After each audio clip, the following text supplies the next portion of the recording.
It's Tuesday night. Not a special Tuesday, not a bad one either. Just a Tuesday that somehow felt heavier than it should have. You can't explain it. You ate dinner, you watched something, you did the normal things. But somewhere between putting your phone down and picking it back up, a thought slipped in. When did I last actually look? And before the smarter part of your brain could talk you out of it, you open the app. You see the number. You close it, not slowly, not after studying it. You close it the way you close something that burned you. Fast, reflexive. Like if you don't look at it long enough, it doesn't fully count. And now you're sitting there, not spiraling, not crying, just sitting with the specific quiet weight of someone who just confirmed something they already suspected. You're 40 or close to it. And the math, the real math. Not the vague, approximate version you've been running in your head for a decade where you told yourself you'd figure it out later. The real math isn't working. The version of retirement you pictured, the one where you actually stop, where you own your mornings, where you stop trading hours for permission to exist. That version requires a completely different calculation than the one staring back at you right now. And then the voice arrives. You know the one. You've heard it before. It says something short and quiet and devastatingly familiar. You're too late. Here's what I need you to understand before we go any further. That voice is not giving you information. It is giving you a feeling dressed up as a fact. The feeling is real. I'm not going to tell you it isn't, but the fact is not just wrong. The actual mathematical reality of starting seriously at 40 is almost the exact opposite of what that voice is describing. And over the next 30 minutes, I'm going to prove it to you, not with motivation. Not with "you've got this" energy, with numbers, with research, with the specific, uncomfortable, deeply practical truth about what is actually still possible from exactly where you are standing right now. I'm going to show you a version of you at 60, not 65, not someday 60. And that version of you is not still working. That version of you is not still dependent on a paycheck. That version of you made one decision on a Tuesday night at 40 with the calculator still open, and then didn't stop for 20 years. The calculator is still open. Let's begin. Let me tell you where that voice comes from. Not metaphorically, not philosophically. I want to tell you the actual origin story of the voice that just told you it's too late.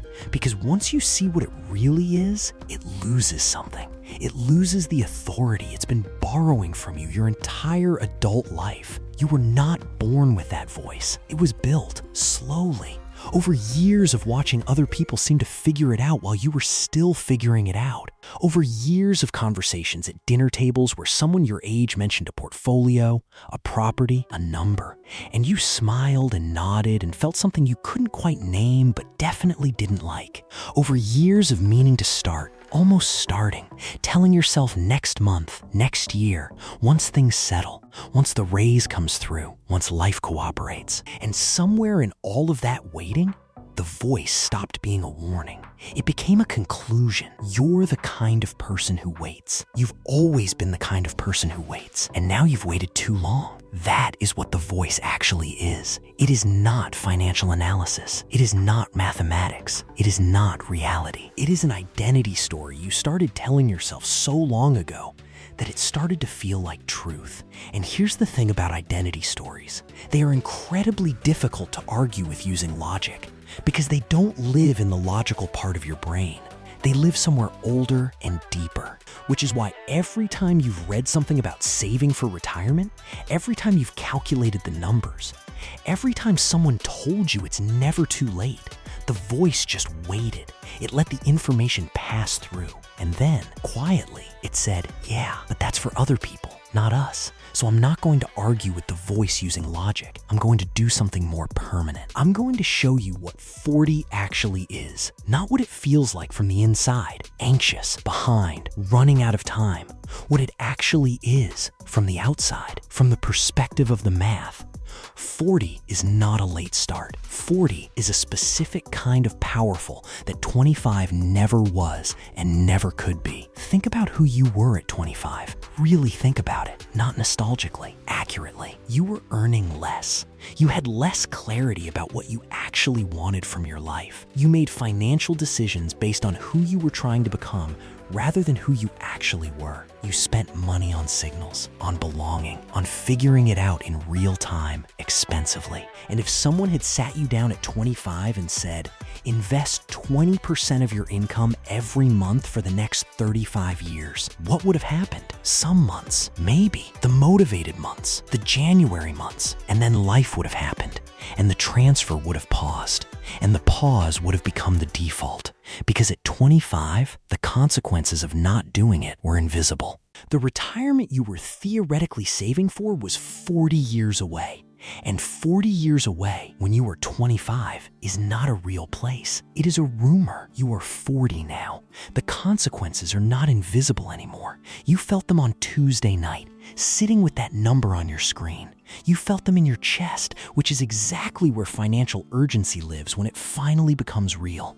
That feeling, the one you've been trying to shake since you opened this video, that feeling is not a problem. That feeling is the most valuable financial asset you have ever owned. Because here is what the research on wealth building actually shows.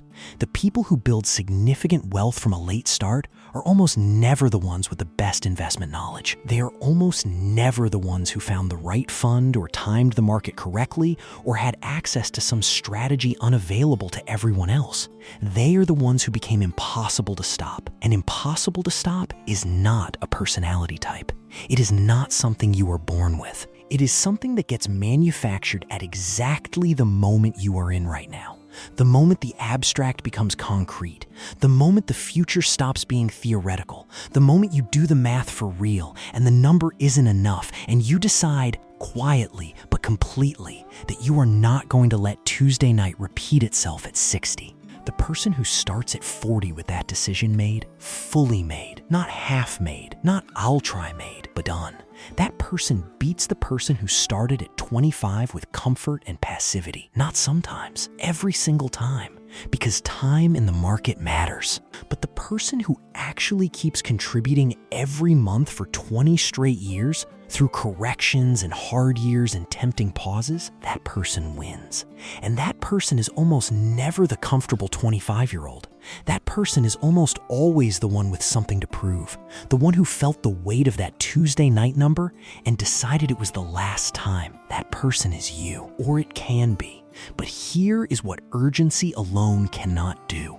Urgency cannot make up for using the wrong tools. And this is where I need to tell you something that genuinely might make you angry. Not at yourself, but at the system that never bothered to explain this to you. There is a government tool, a legal mechanism built directly into the tax code, designed specifically, explicitly, precisely for the situation you are in right now. Most people your age have never heard of it, not because it's hidden, not because it's complicated, but because nobody sat you down and said, this exists. It was made for you. And if you don't use it, you are leaving serious money on the table during the most critical years of your entire financial life. That tool has a name. And it is going to change the math completely. I want you to picture two people, same age, 41, same job, same salary, same city, same apartment block, same Tuesday night feeling when they checked their bank balance last week. Both of them decide this week that they're done waiting. Both of them open a brokerage account. Both of them set up a contribution. But one of them knows something the other one doesn't. One of them knows about the shovel. Here's what nobody told you about the American retirement system. It was not designed neutrally. It was not designed as a flat, equal playing field where everyone gets the same tools regardless of where they're starting from, buried inside the tax code. Not advertised, not explained at orientation when you started your first real job, not mentioned by the HR person who handed you your benefits packet, is a specific, deliberate advantage built for people who are starting seriously after 50. It's called the catch-up contribution. And the reason it exists is actually straightforward. Congress looked at the data. They saw that millions of Americans reach their 50s with inadequate retirement savings. And instead of just shrugging, they created a legal mechanism that lets people over 50 contribute more to retirement accounts than everyone else. More money. Same market, same compounding, just a bigger shovel. Here's what that looks like in actual numbers. Right now, in 2024, the standard 401k contribution limit is $23,000 a year. That's the maximum any working American can put into their employer-sponsored retirement account annually. It's not a small number. Most people never come close to hitting it. But once you turn 50, the IRS hands you an additional $7,500 on top of the standard limit per year, legally. That's $30,500 a year, sheltered from taxes, growing in the market, compounding silently in the background of your life. And if you have an IRA, an individual retirement account that you own separately from whatever your employer offers, that's another $7,000 a year at the standard limit, with an additional $1,000 catch-up after 50. So the full picture, once you hit 50, is $31,500 a year in tax-advantaged retirement contributions every year for the most critical compounding decade of your financial life. Now sit with that for a second. Not the number itself.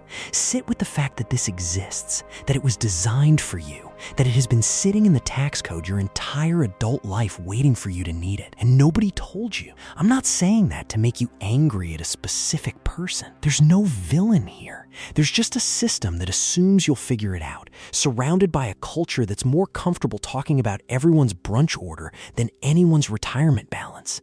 Inside a financial industry that profits more from your confusion than your clarity. But I am saying, now you know. And knowing changes everything. Because here's what those numbers actually mean when you run them forward. You are 40 now. In 10 years, you turn 50. Which means in 10 years, right when your income is likely at its highest, right when the kids are becoming more independent, right when the mortgage is getting closer to done, the government is going to hand you that bigger shovel at exactly the moment you need it most. The 10 years between now and 50 are your foundation years. The 10 years between 50 and 60 are your acceleration years. And the catch-up contribution is the legal engine of that acceleration. This is not a minor adjustment. This is a structural advantage embedded in the system for the exact situation you are in. Most people your age will never use it, not because they can't, but because they're still telling themselves they'll figure it out later. You are not going to do that anymore. But the catch-up contribution is only half the equation. The other half is the one nobody wants to say out loud because it's uncomfortable, because it requires something real from you, because it is the part of every financial conversation that gets softened and qualified and hedged until it loses all of its force. So I'm going to say it without the hedge. If you are starting seriously at 40, you cannot save like a 25-year-old. The standard financial advice, the save 10% of your income guidance you've probably heard 100 times, is not designed for you. It was designed for someone who started investing at 22 and has 4 decades of compounding ahead of them. It was designed for someone whose greatest asset is time, and who has so much of it that small contributions still produce enormous outcomes. You are not that person anymore. What you have instead is not time. What you have is the ability to compress time by increasing the amount. Every additional dollar you contribute in your 40s has 20 to 25 years of compounding ahead of it. That dollar is worth dramatically more than a dollar contributed at 60, which means the single highest return move available to you right now, higher than any stock pick, higher than any market timing strategy, higher than anything a financial advisor is going to put in a fancy presentation, is simply contributing more right now, consistently, without stopping. So here is the number, 20%. That is the minimum savings rate for someone in your position who wants a real outcome. Not 5, not 10, not whatever's left over at the end of the month, which, let's be honest, is usually nothing, because money that isn't allocated in advance doesn't save itself. It gets spent on things you won't remember, on things that will not matter at 60. 20% of your income into accounts that grow every single month. And if you can get to 30, if you can find 30% through a combination of income increase and spending reduction, the timeline compresses. The outcomes arrive earlier. The option to stop working shows up before 60 instead of after it. I know what 20% sounds like right now. I know it sounds like it requires a life you don't currently have. So let me show you what it actually requires. It requires you to look at your spending with a specific kind kind of honesty. Not the honesty of guilt, not the honesty of shame about past decisions. The honesty of someone who is about to make a real one. What are you actually buying? Not the categories, not food and housing and transportation. I mean specifically, line by line. Because most people who do this exercise for the first time find something surprising. They find that a meaningful portion of their monthly spending is not buying them things they actually want. It is buying them the appearance of a life they think they should be living, the subscription they forgot about, the restaurant that was fine but not transformative, the upgrade that felt necessary in the store and invisible by the following Tuesday. That spending is not neutral. Every dollar of it is a dollar that is not compounding for the next 20 years. I'm not telling you to stop enjoying your life. I'm telling you to stop funding a performance of your life at the expense of the actual thing. The actual thing. The version where you own your mornings at 60, where the alarm is optional, where you stopped needing someone else's paycheck to survive. That version is built dollar by dollar, month by month, in the gap between what you earn and what you spend. Find 20% in that gap now.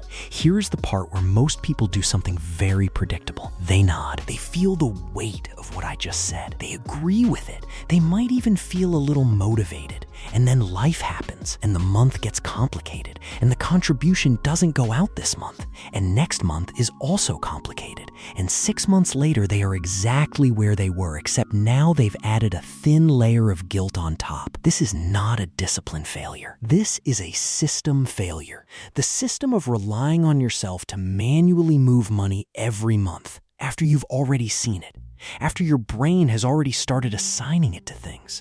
That system has a failure rate approaching 100%, so you are not going to use that system. You are going to use the only system that actually works. You are going to automate it before you can argue with it. The day after your paycheck arrives, not the day of the day after, a transfer goes out to your 401k, to your IRA, to your brokerage account. Automatic, scheduled, non-negotiable, treated with exactly the same permanence as your rent, your mortgage, your utility bill. Not when the month cooperates. There are no cooperative months. There are only months. And every month that passes, either the money moved or it didn't. And the months that the money didn't move will cost you. Not dramatically, not with a crash or a crisis, but quietly, in years. In years of working, you didn't have to. In Tuesday nights that didn't have to keep feeling the way they do. The transfer goes out every month. That is the rule, the only rule. Everything else is details. The two people I introduced at the beginning of this section, same age, same salary, same Tuesday night feeling. One of them set up the automatic transfer tonight. One of them is still thinking about it. In 20 years, those two people will not look the same. They will not feel the same. They will not have the same options, the same mornings, the same relationship with their alarm clock. And the gap between them will not have been created by intelligence or luck or access or timing. It will have been created by one decision made on one night that one of them actually acted on. But here's what I need to warn you about. Setting up that transfer is not the hard part. The hard part comes in year 2, because in year 2, you are going to check your balance, and the number is going to be real. Actually real. More money than you've ever saved. And it is still going to feel like it's not enough. It is still going to feel impossibly far from the retirement number you calculated. And a voice, a different voice, quieter, more reasonable sounding than the first one, is going to suggest something that will feel almost logical. Maybe just pause for a few months, just until things settle. You can restart. That voice destroys more wealth than any market crash in history. And what happens to the people who listen to it and the people who don't is what we're talking about next. You are 42 now. 24 months have passed since that Tuesday night. 24 months of the transfer going out. 24 months of not touching it, not pausing it, not letting the complicated months win. You open the account. The balance is somewhere between $40,000 and $50,000. And you feel something you were not expecting to feel. Not pride, not relief, not the quiet satisfaction of someone who is clearly winning. You feel almost nothing, a faint, uncomfortable flatness. Because you do the math again, the way you always do, and the number you need. The number that means freedom, that means owning your mornings, that means the alarm is finally optional. That number is still so far away that it might as well be on another continent. $50,000 is real. $50,000 is more than you've ever had saved in your life. But $50,000 is not $1.2 million. And between where you are and where you need to be, there is still a distance that feels less like a gap and more like a canyon. And that voice, not the dramatic one, not the "you're too late" voice from the beginning, a quieter one this time, a more reasonable one, the kind that doesn't announce itself, just slides in sideways dressed as common sense. Maybe just pause for a couple of months. You've been at this for 2 years. You deserve a break. The market's been weird anyway. You can restart in the spring. I need to stop here and tell you something about this moment, because this moment, right here, year 2, balance real but not enough. Distance still enormous, the reasonable voice suggesting a pause.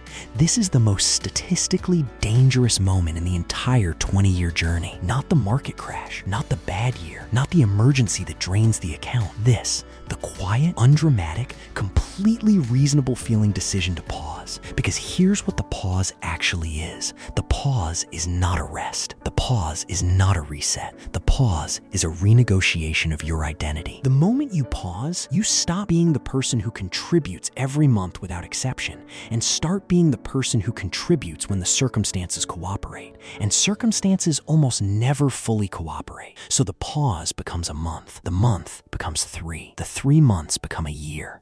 And one day you check the account and the balance is exactly what it was in year 2, because the compounding that would have happened in years 3 and 4 and 5, that compounding is just gone, quietly gone. No crash, no drama, just years that passed without the machine running. This is how most people lose, not with a bang, with a pause. So let me tell you what year 2 actually is, because it is not what it feels like from the inside. From the inside, year 2 feels like insufficient evidence, like you've done the work and the work hasn't produced enough yet to justify the faith, like the math isn't landing the way it was supposed to. From the outside, from the perspective of 20 years, year 2 is something completely different. Year 2 is proof of mechanism, not proof of completion, not proof of arrival. Proof that the mechanism works. Proof that you are capable of doing this. Proof that the behavior is established in your life the way real behaviors get established. Not through motivation, which comes and goes, but through repetition, which builds something that motivation never can. You are not supposed to feel almost there at year 2.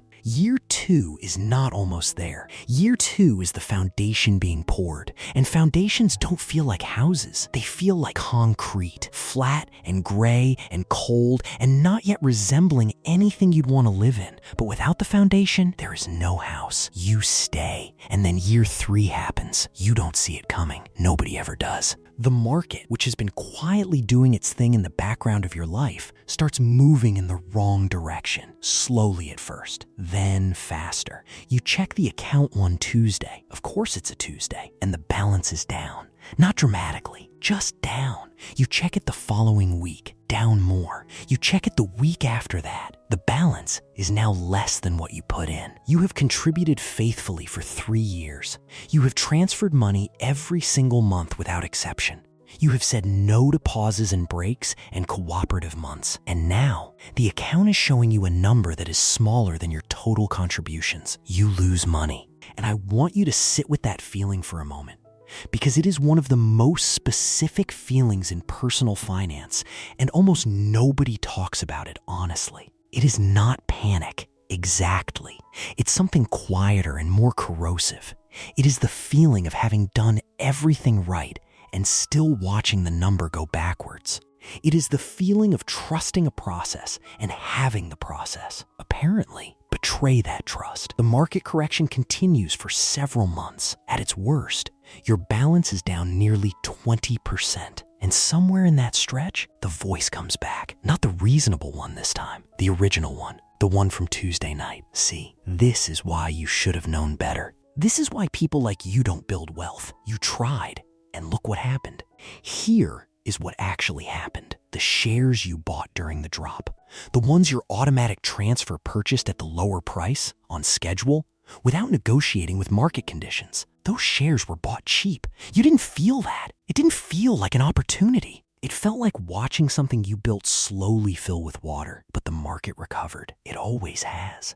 Not on a schedule that feels reasonable when you're in the middle of it. Not on a timeline that your nervous system finds acceptable, but it recovered. Every correction in the recorded history of the American market has been followed by recovery and eventually new highs. Not because the market is guaranteed to perform. Nothing is guaranteed.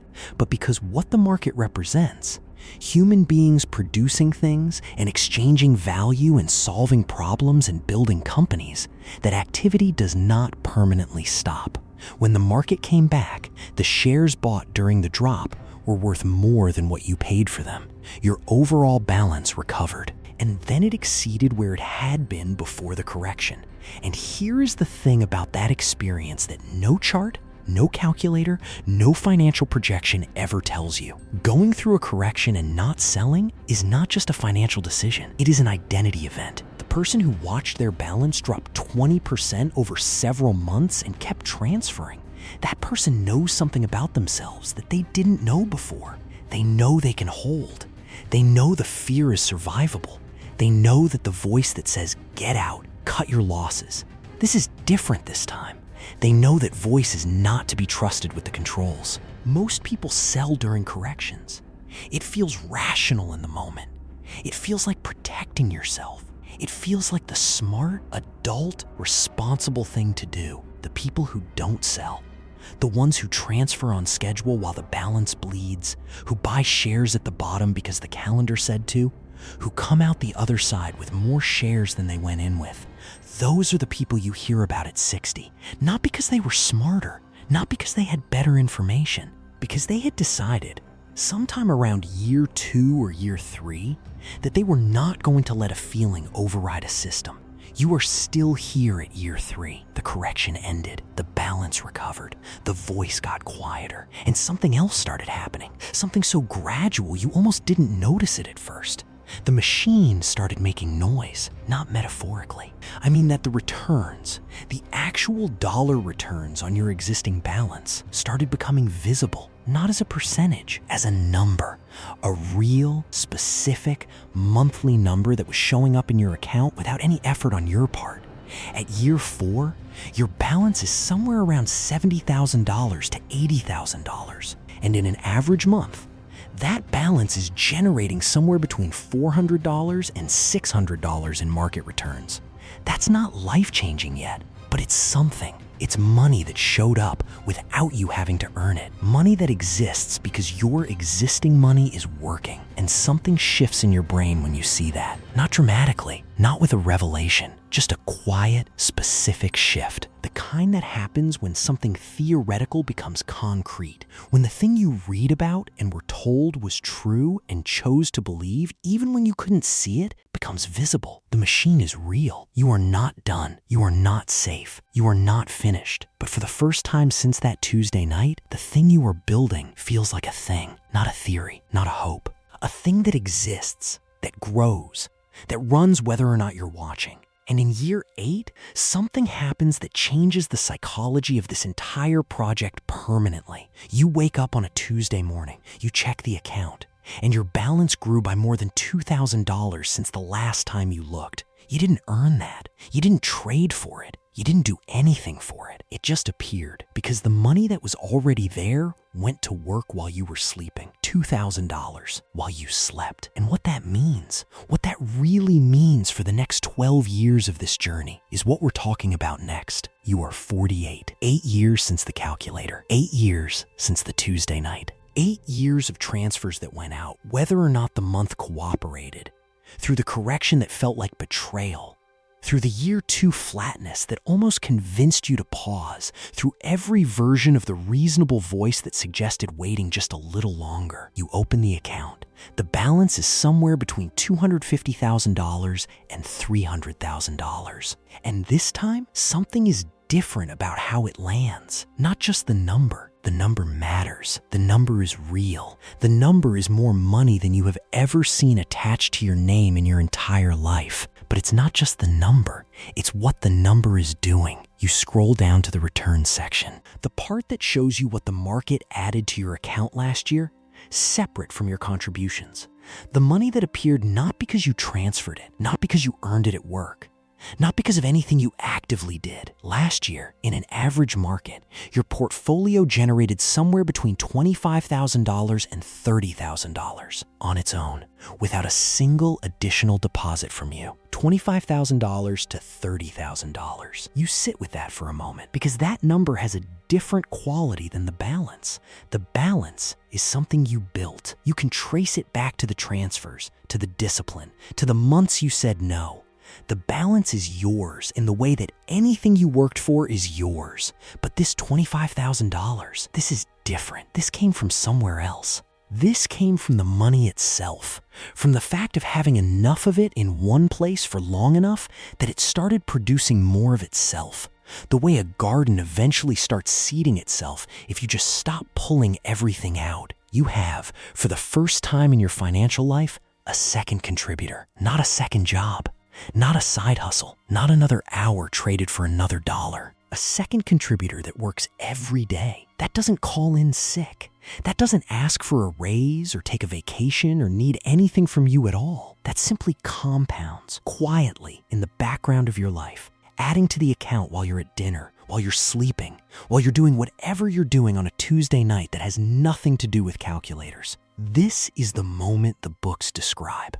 This is the moment that gets called the magic of compound interest in every financial article ever written, in language so familiar it has lost all its force. But I want you to actually feel what this means, because $25,000 a year, growing silently in the background, is not just a number. It is a structural change in your life. It is the moment you stop being only a person who builds wealth and start being a person who also receives it.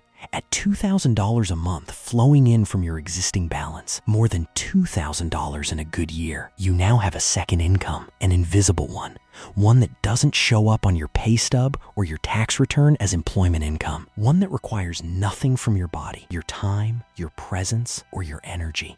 Think about what it took to earn $2,000 a month at your job. The commute, the meetings, the emails at 9 p.m., the performance reviews, the office politics, the particular exhaustion of spending your most alert hours doing something for someone else's bottom line. Your portfolio earns the same amount with none of that. And this is only year 8. This is only $280,000. You have 12 years left. But I need to stop here and tell you about the thing that could still take this from you. Not the market, not a crash, not anything external, something internal. Something that has been running quietly in the background of your life since your mid-30s, spending money you didn't realize you were spending on things that produced less than you thought they would. It has a name, the performance of success. Here's what it looks like. You got the promotion, or the raise, or the business started working. And somewhere in that season of earning more, you started upgrading, not recklessly, thoughtfully, even. You moved to a better neighborhood, not extravagant, just better, safer, the kind of address that communicates something. You got a different car, nothing ridiculous, just newer, just the kind of car that doesn't require explaining, the kind that says, when you pull into the parking lot, that you have arrived at a version of yourself worth noticing. You started eating at different restaurants, staying at different hotels, taking the trips that generated the kind of photos that made your life look from the outside like the life you'd always said you were working toward. And here is the thing about all of it that I need you to sit with. None of it was the life. All of it was the signal of the life. The car was not transportation. The car was a sentence about you, addressed to people whose opinion of you should not be this expensive. The neighborhood was not where you lived. The neighborhood was a claim you were making about your status, renewed every month in the form of a mortgage or rent payment that was larger than it needed to be. The vacation wasn't the experience. The vacation was the post, the proof, the evidence submitted to an audience of hundreds that you were doing fine. And I'm not saying this to shame you. I'm saying this because I want you to understand what all of that actually cost. Not in dollars, in time, in years. Every dollar spent on the performance of success is a dollar that is not compounding for the next 20 years. And 20 years of compounding on a dollar is not $1. It is $6, $7, $8, depending on the market. which means that every $500 month of performance spending, the upgrade, the signal, the claim, is not $500. It is $3,000 to $4,000 of future wealth that quietly did not exist, multiplied by 12 months, multiplied by the years you've been doing it. The performance of success is the most expensive subscription most people have ever signed up for, and almost nobody cancels it. Because canceling it feels like admitting something, like stepping down, like becoming smaller. Quiet wealth looks like the opposite. Quiet wealth is the person at the dinner table who doesn't talk about money, not because they're secretive or antisocial, because their relationship with money is private and solid and not in need of external validation. Quiet wealth drives the paid-off car for 3 more years. Not because they can't afford a new one, because 3 more years of that car is real money compounding, and they have done the math. And the math is not close. Quiet wealth lives in the house that's right-sized, not the house that signals arrival, the house that fits the actual life. The one where the mortgage is manageable enough that the gap between income and spending stays wide enough for the transfer to keep going out every month without a conversation. Quiet wealth doesn't perform. It doesn't signal. It doesn't post. It doesn't require anyone else to see it to be real. From the outside, quiet wealth looks like nothing. At 62, while the people who were performing are still working, still dependent, still trading hours, still needing the paycheck because the performance consumed the foundation. Quiet wealth is the reason you are not. That is what you are building. Not a signal, not a claim, not a performance, an exit. And here's what makes this so quietly devastating for most people. The performance and the exit are not compatible. You cannot fully fund both. Every month you are choosing, consciously or not, which one gets the money. The appearance of wealth right now or the actual thing later. Most people, for most of their adult lives, choose the appearance. Not because they're foolish, because the appearance produces an immediate result that is visible and social and feels like progress. The new car feels like arriving. The renovation feels like building. The vacation feels like living. The index fund transfer feels like nothing.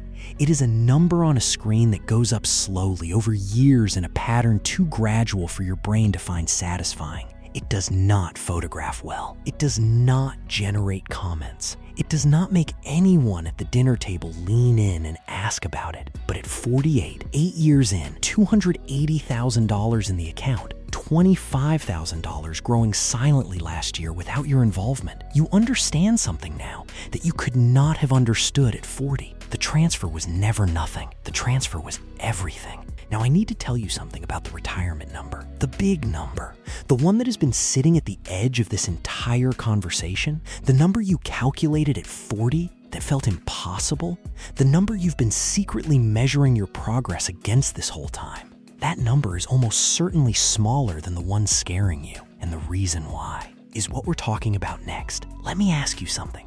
When you did the math that Tuesday night, when you opened the calculator and typed in your savings and your monthly contribution and hit calculate, what was the number you were measuring yourself against? Where did that number come from? For most people, the answer is somewhere. A podcast, a headline, a friend who said they'd read you need 2 million or 3 million or some other round. Enormous figure that felt less like a goal and more like a sentence. A number so large and so abstract that the only reasonable response was to close the app and stare at the ceiling. Here's what I want to tell you about that number. It's probably not your number. And understanding why, really understanding it, not just hearing it, but feeling the math of it, is the thing that changes the entire shape of this conversation. There is a formula. It's not secret. It's not complicated. It is the foundational calculation behind almost every serious retirement projection. And it goes like this. You need 25 times your annual spending. That's it. That's the number. Not 25 times your income. Not 25 times what you think you should be spending. 25 times what your life actually costs. The reasoning is clean. If you have 25 times your annual expenses invested in a diversified portfolio, you can withdraw 4% per year indefinitely without touching the principal. The principal keeps growing. The withdrawals keep coming. The math sustains itself for 30 years, historically, without depleting the account. This is called the 4% rule. It comes from a landmark study called the Trinity Study, and it is held up across nearly every 30-year market window in modern financial history. So, run it. If you need $80,000 a year to live, the number is $2 million. If you need $60,000, the number is $1.5 million. If you need $50,000, the number is $1.25 million. If you need $40,000, the number is $1 million. These are not the same target. The difference between needing $2 million and needing $1 million is not a rounding error. It is years. It is the difference between working until 65 and stopping at 60, between watching the option approach slowly and stepping into it earlier than you thought possible. And here's the question that changes everything. What does your life actually cost? Not what it costs now, what it will cost at 60. After 20 years of intentional living have quietly rewritten your relationship with spending. I want to walk you through what happens to spending over 20 years of doing this seriously. At 40, your life is expensive. Not because you're reckless, because you're in the thick of it. The mortgage is in its early years, which means most of the payment is still interest. The kids, if you have them, are somewhere between needing everything and needing almost everything.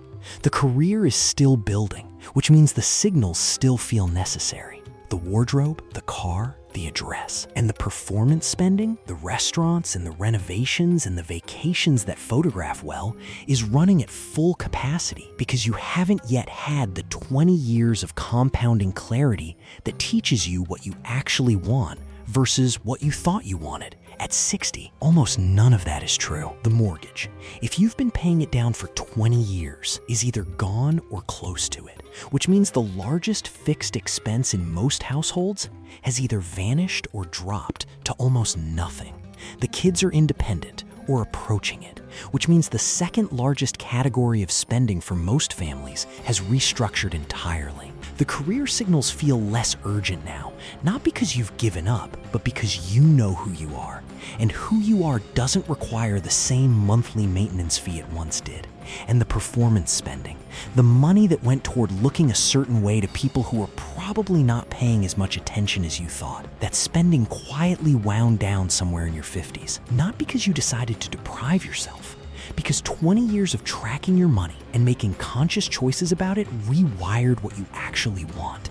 You stopped spending on the things that produce nothing and started spending more deliberately on the things that do. You found that a good life, lived accurately, costs less than a performed life, lived impressively. So now run the number again, but run it with the life you will actually be living at 60, not the life you're living at 40. Mortgage paid or nearly paid, that might drop your annual expenses by $15,000 to $20,000. Kids independent, another $10,000 to $20,000, depending on your situation. Performance spending gone. This one is personal, but for most households, it's meaningful. Thousands of dollars a year that were going towards signals are now available for actual living. The $80,000 a year life at 40 often becomes the $50,000 or $55,000 life at 60. Not because you're living worse, because you're living more accurately, because the things you're spending on are the things that actually matter to you. Stripped of the overhead of impression management, $50,000 a year. Multiply by 25, $1.25 million. That is your number, not $2 million, not $3 million, not the enormous, paralyzing figure from the podcast that made you close the app in defeat, $1.25 million. And now, let me show you where you are on the way to that number. You are 55, 15 years since the calculator, 15 years of transfers, 15 years of not stopping when the voice suggested stopping, not pausing when the market corrected, not letting the year 2 flatness convince you the machine wasn't working. You open the account. The balance is somewhere between $600,000 and $750,000. Sit with that, not just the number, what the number is doing. At $700,000, with a historically average annual return of 10%, your portfolio grew by $70,000 last year. $70,000 in a single year, without a single additional deposit from you. That is more than most people earn at their jobs. That is more than you were making in your 30s. And you still have 5 years ahead of you where you can continue contributing, continue compounding, continue widening the gap between what you deposited and what you have. The second contributor, the one that arrived quietly at year 8, generating $2,000 a month, has grown into something that sounds almost fictional when you say it out loud. Your money made $70,000 last year while you were living your life. And now you start doing a different kind of math. Not the catastrophic math of 40, the one that produced the number that felt like a verdict. Not the hopeful math of 42, the one where you were squinting at projections trying to believe the lines on the graph. The operational math, the serious, quiet, almost there math of someone who can see the exit from where they're standing. You look at your actual spending, the real number, the post-mortgage, post-kids, post-performance number that your life actually costs, and you multiply it by 25. You get somewhere around $1 million to $1.25 million, depending on the life you're running. Your current balance is $700,000. You are not done, but you can see it, not as a projection on a graph, not as a hope or a theory or a number in a calculator you opened at 11 p.m. on a Tuesday. You can see it the way you can see the end of a road you've been walking for 15 years, still ahead of you, but close enough that you can read the signs. You are 60, 20 years since the beginning. Total contributions across your 401k and IRA somewhere between $360,000 and $480,000. Not a fortune, not the windfall, just the monthly transfer, faithfully for 2 decades. Your account balance at historically average market returns is somewhere between $1.3 million and $1.6 million. You have crossed the number you calculated at 40, hand slightly unsteady, phone screen bright in a dark room, stomach dropping at what the calculator produced. That number is behind you. You are past it. The thing that felt impossible on a Tuesday night 20 years ago is now in your rear view. At $1.5 million, your portfolio generates roughly $60,000 a year under the 4% withdrawal rule without touching the principal. The principal keeps growing. The withdrawals keep coming. The math sustains itself. $60,000 a year for a person who has paid off debt, whose kids are grown, who stopped spending on the performance of success years ago and found that the life underneath it was actually better. $60,000 is not a constraint. $60,000 for a person living deliberately on their own terms is freedom. And you are 60, not 65. Not someday when I finally get around to it. Not still working because the math never got serious enough. 60 with the option. Maybe you take it now. Maybe you walk into your manager's office on a Monday morning with a specific, settled calm that has nothing to do with anger or drama, and you tell them that your last day is in 30 days, and you mean it, and you know it, and the feeling in your chest is not fear. Maybe you take it in 2 more years, when the balance is slightly larger, and the confidence is fully settled, and the transition feels cleanly right. Maybe you don't stop entirely. Maybe you shift. Maybe you take the work you've been doing for 20 years and do the part of it you actually care about for less money, for different people, on your own schedule, because you can afford to be paid less now. The paycheck is no longer load-bearing. The point is not which of these you choose. The point is that you choose. You are 60 and you are choosing, not reacting, not surviving, not calculating whether you can afford to leave. Choosing from a position of sufficient, which is the only position from which real choices get made. Now I want to do something. I want to take you back to Tuesday night, same time, 11 p.m., same room or close to it, same app, different year. You open it the way you opened it 20 years ago, with that specific mix of dread and compulsion, the feeling of being pulled toward a number you're not sure you want to see. You open it, and this time, the number is on the other side of the calculation. This time, the number is past the target, past the thing that felt impossible, past the version of this night that used to end with you closing the app and been staring at the ceiling and wondering if it was already too late. You sit with it for a moment, not dramatically, just with the quiet, specific weight of a person who built something real over 20 years, one transfer at a time, without anyone watching, without anyone validating, without it ever being impressive from the outside. You close the app. You don't stare at the ceiling. You sleep. But I need to tell you something that the numbers don't show. Something that no projection captures, no calculator produces, no financial article ever says directly because it doesn't fit cleanly into a graph. The most important thing that happens over these 20 years has nothing to do with the account balance. And that's what I want to leave you with. The numbers show everything except the most important thing. They show the balance at year 2, year 8, year 15, year 20. They show the corrections and the recoveries. They show the compounding curve bending upward in the way it was always going to bend if you just stayed. They show the final number past the target at 60 on the right side of the calculation you ran in a dark room at 40. But the numbers don't show the month in year 4 when you almost stopped. You remember it specifically. You don't need me to describe it because you already know which month it was, or you will know when it arrives. Something broke, or something came up, or it was just a month where the account felt like the easiest thing to pause because it was the only bill no one would call you about. It was the only obligation in your life that would absorb the silence without sending a notice. And you didn't pause. Not because you had extraordinary willpower, not because you read the right book that week, or listened to the right podcast, or felt particularly disciplined. You didn't pause because somewhere between year 2 and year 4, a small but irreversible thing had happened. The transfer had stopped being a decision. It had become a fact of your life.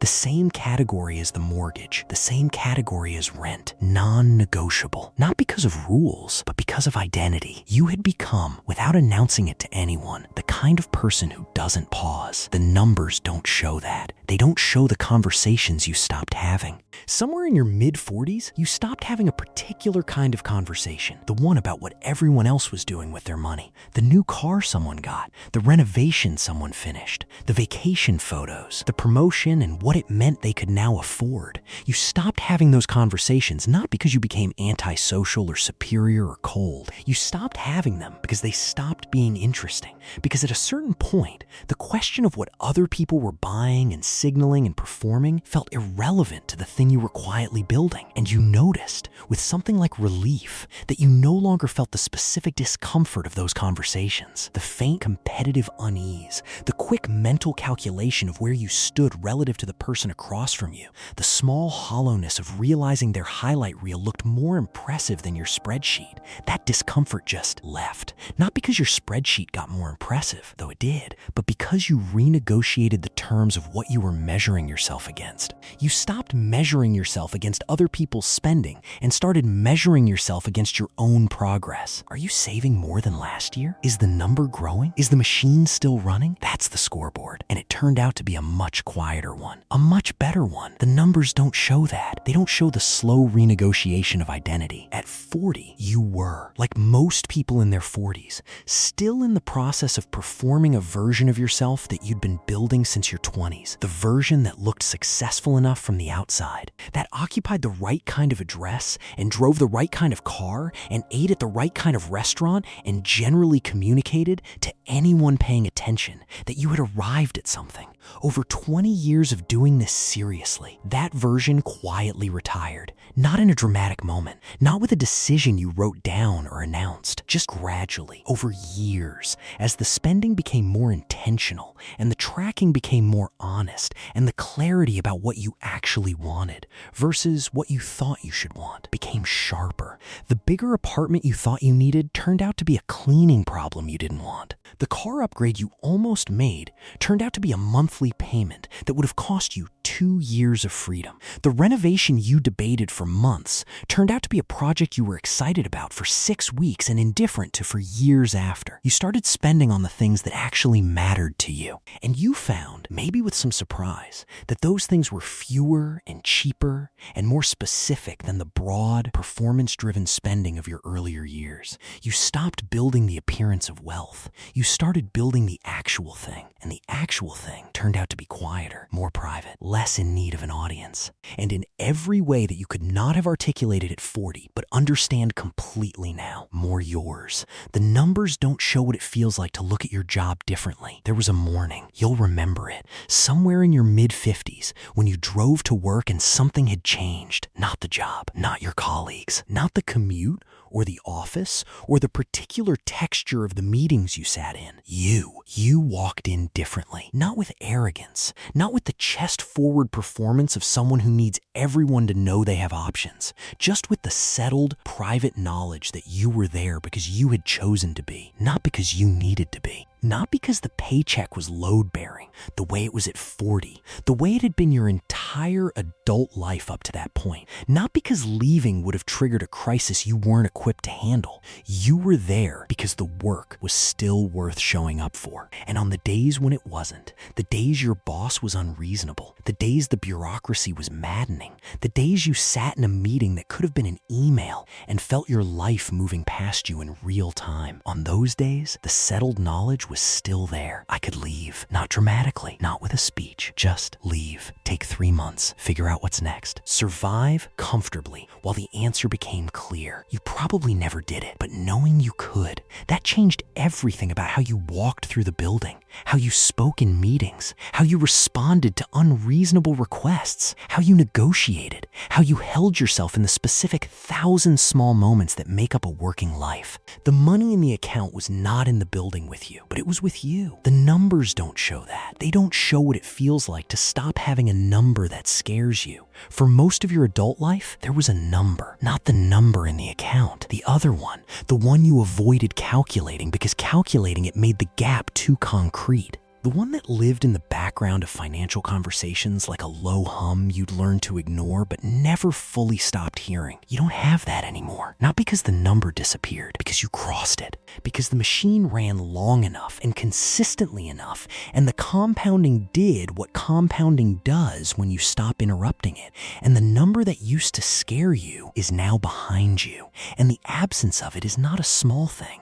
It is the absence of a weight you carried so long you stopped noticing it was there until the day it wasn't. And on that day, the day the balance crossed the target, the day you did the 25x math and realized you were past it, you felt something that is very hard to describe to someone who hasn't felt it. It is not elation. It is not celebration. It is something quieter and more permanent. It is the feeling of having built a floor beneath your life. Not a ceiling. There is no ceiling. The money keeps growing, but a floor, a foundation below which your life cannot fall, a structural guarantee that the worst version of your future is still livable, still dignified, still, in the ways that matter, free. Here's what I want to leave you with.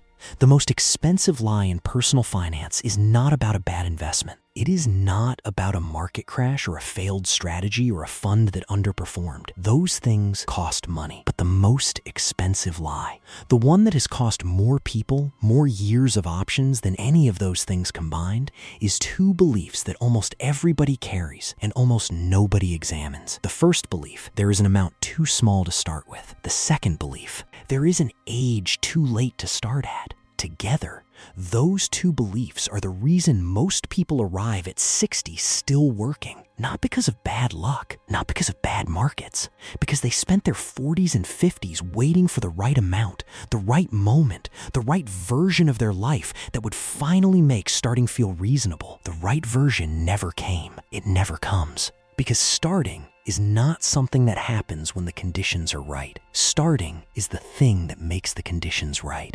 And those 2 beliefs, too small, too late, are not facts. They are feelings. Feelings dressed in the clothing of mathematics, dressed in the language of logic, designed to feel like information when they are actually just fear with better posture. You can override a feeling. You cannot override time. So here is where we are.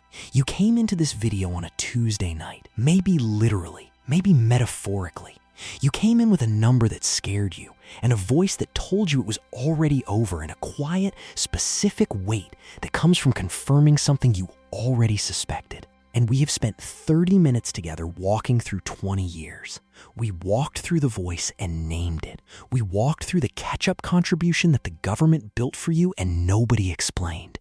We walked through year 2 and why it feels like failure but is actually proof. We walked through the correction in year 3 and what it means to not sell when everything in your body says to sell. We walked through the second contributor arriving at year 8.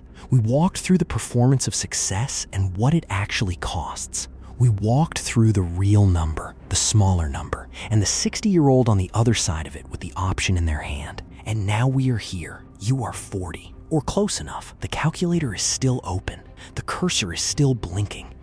The room is still dark and it is still late, and the version of you that opened the app is still sitting with the number, still deciding what to do with the weight of it. Here is what you are going to do with it. You are going to type in the real numbers, the actual ones, not the aspirational version, not the minimized version, the real ones. What you have, what you can contribute, what it looks like when it's honest. And then you are going to look at what the calculator produces, not the number at year 2, which will feel insufficient, the number at year 15, year 20, the number at 60. And you are going to feel something. Maybe it's still fear. That's okay. Fear at the beginning of something real is not a sign that you shouldn't do it.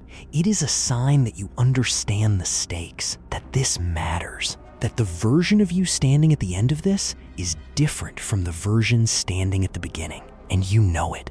And the distance between those two people is 20 years of a single transfer, going out every month without stopping. You are not too late. You are not starting with too little. You are exactly where every person who ever built something real actually started, at the beginning, in the dark, with a number that doesn't feel like enough yet, and a decision that hasn't been made yet, and 20 years ahead of you that will go one way or the other, depending entirely on what you do tonight. The calculator is open. Type in the numbers. Don't close the app.